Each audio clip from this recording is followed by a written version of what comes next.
Shalom everyone, this is Yehuda, also known as Gadiel, and if you've been keeping up with abrahamsdescendants.com and the things that I've been recently posting on there, as well as my YouTube channel and videos and my blogs, etc., you'll know at the beginning of this year I said that there's going to be a civil war coming, where it's going to be brother against brother. Civil war meaning those who believe in Messiah Yeshua are going to be against us.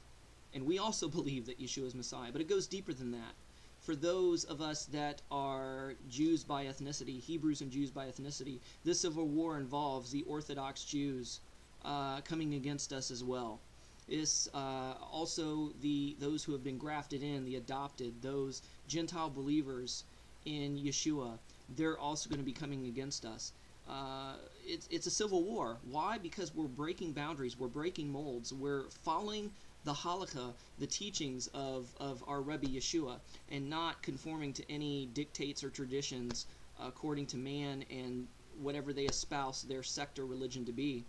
And as I was having my quiet time, I was reading John chapter 15, and something that I've read 100 times, all of a sudden the Ruach HaKodesh, the Holy Spirit, just revealed to me in a totally new and different way. You know, it's like my mind exploded. And so let me ask you this question. In John 15:18, this is our word. This is the words of Yeshua, our Messiah, Yeshua, our Rebbe. He said, "If the world hates you, remember that it hated me before you." In Christianity, which most of us were raised in, we know the world as the secular world or the unsaved world. But is this who Yeshua is referring to? He says, if the world hates you, remember that it hated me before you. Did the Greco-Roman philosophical academies have a problem with Yeshua? No. Most of them didn't even know who he was. He was just some small-town Jewish rabbi. Who cares, right? What does he have to do with Greek philosophy? Is the world Brazil? France? China? India? No, they had no idea who Yeshua was. Yeshua have never been to these places, and these people didn't know who Yeshua was. So how could the world in that context hate him? So who is the world? Who is Yeshua speaking of? If the world hates you, remember that it hated me before you. I believe he's talking about the Pharisaical and Sadducean world. He's talking about the Jewish world, the world as he knew it. Okay, you're saying, okay, I'm not so sure about this. Well, think of it this way. When you're a toddler, what is your world? Your world consists of your parents, your siblings, and possibly a babysitter and a group of preschoolers. That's your world. That's all you know. You know nothing outside of that. If you are a career military person, your world consists of sergeants and majors and generals and missions and combat training and guns and army fatigues and platoons and barracks and rules and regulations, and that's your world. If you are sentenced to life in prison, your world is a 6x12 cinder block cubicle with a bed and a toilet and orange jumpsuits. That is your world. The world, according to the Europeans during Columbus's day, consisted of Europe. There was nothing outside of that. There was thought to be a sheer cliff that if you sailed, you would just go off that cliff into the abyss. So that was the world until Columbus hit the Americas, right? So the context of the world is what is your personal world? Yeshua's personal world was the Pharisees, the Sadducees, Jerusalem, the temple, and the areas around the Sea of Galilee. That was Yeshua's world. So who is Yeshua talking about? If the world hates you, remember that it hated me before you. He's talking about the Pharisaical and Sadducean world. He's talking about Judaism here.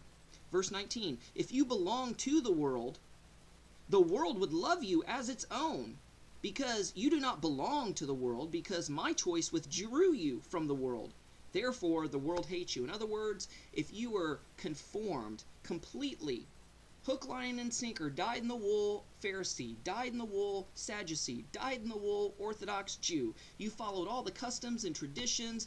You dotted all your I's and crossed all your T's and put the swirly mark on all your Q's. And, you just toted the line. You never rocked the boat. They wouldn't have a problem with you. They would love you. But he said, if you belong to the world, if you belong to the Pharisees and the Sadducees, if you belong to the Orthodox Jews, they would love you as its own. But because you do not belong to the world. Why? Because we don't belong to a man-made religion. We don't belong to the Orthodox Jews. We don't belong to the Pharisees and the Sadducees. We belong to the Netzarim. We belong to Yeshua, our Rebbe and our Messiah. Why? Because he chose us, right? He chose us and drew us out of the world, out of Judaism of the day, if you will. Verse 20, remember the words I say to you, a servant is not greater than his master. If they persecuted me, they will persecute you too. And in Matthew 5:12, Yeshua also said, they persecuted the prophets which were before you.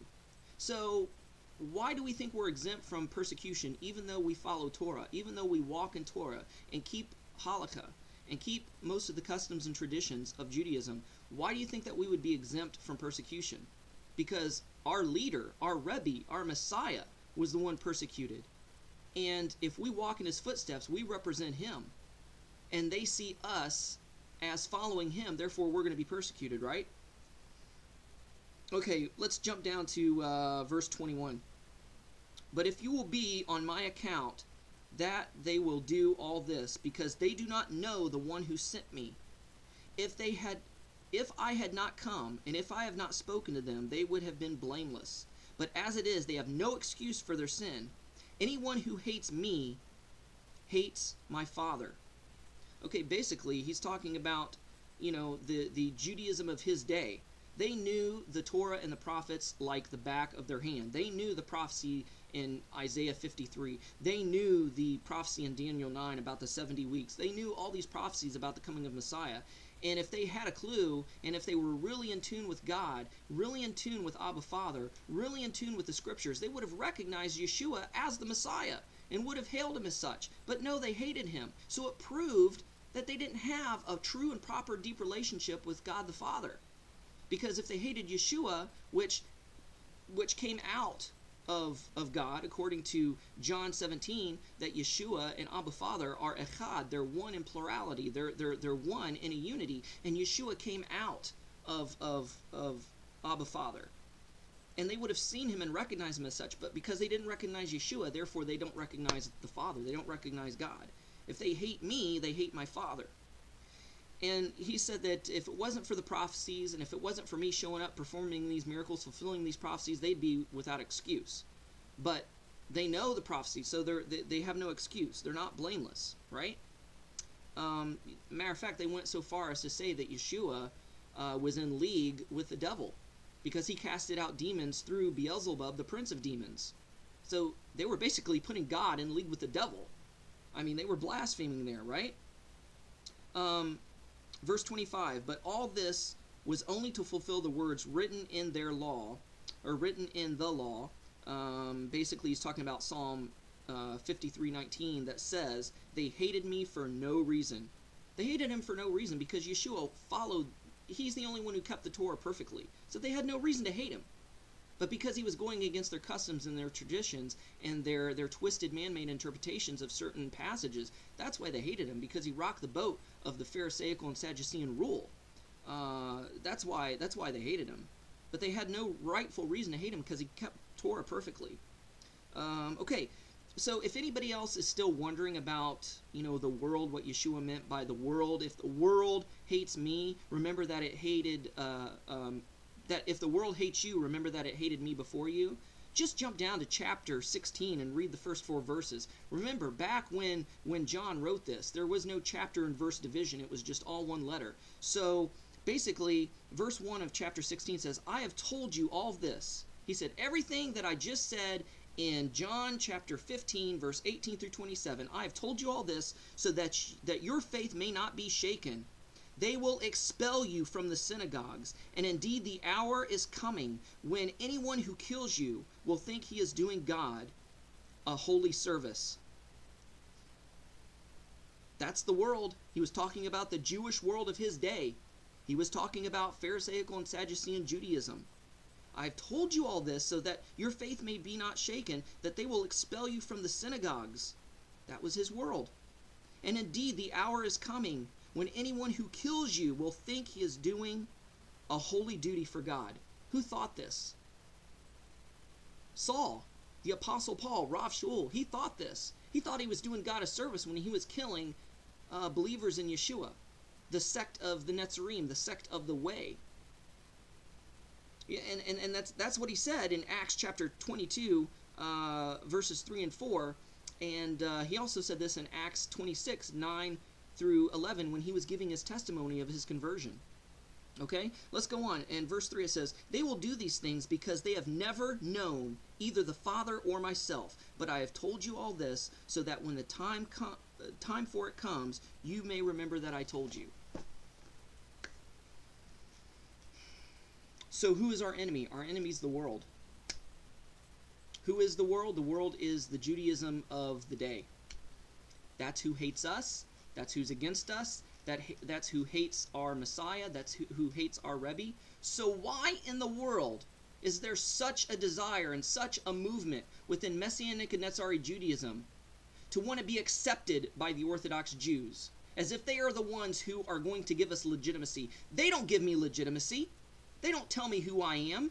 They don't make me who I am. Their opinion does not matter to me, because I do not follow them. I do not follow their halakha. I do not follow their rebbes or their rabbis.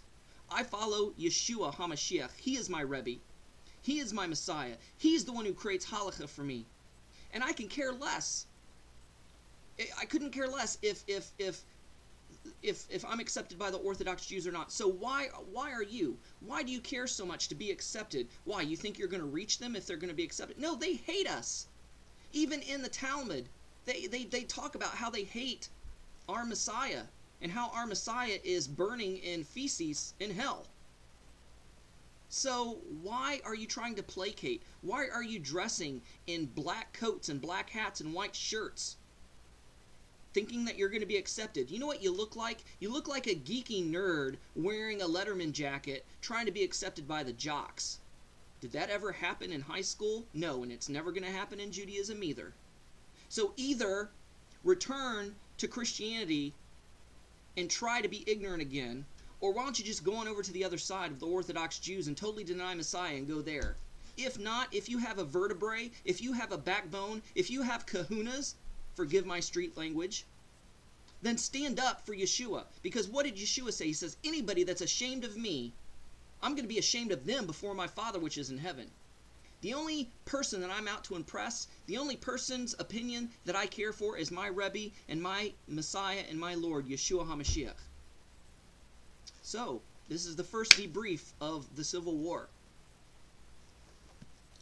Don't know about you, but it totally blew my mind. So just take John 15 and 16 and kind of go over it again and read and pray and meditate on it and see what Hashem tells you. Thank you so much for watching. Shalom and Shavua Tov.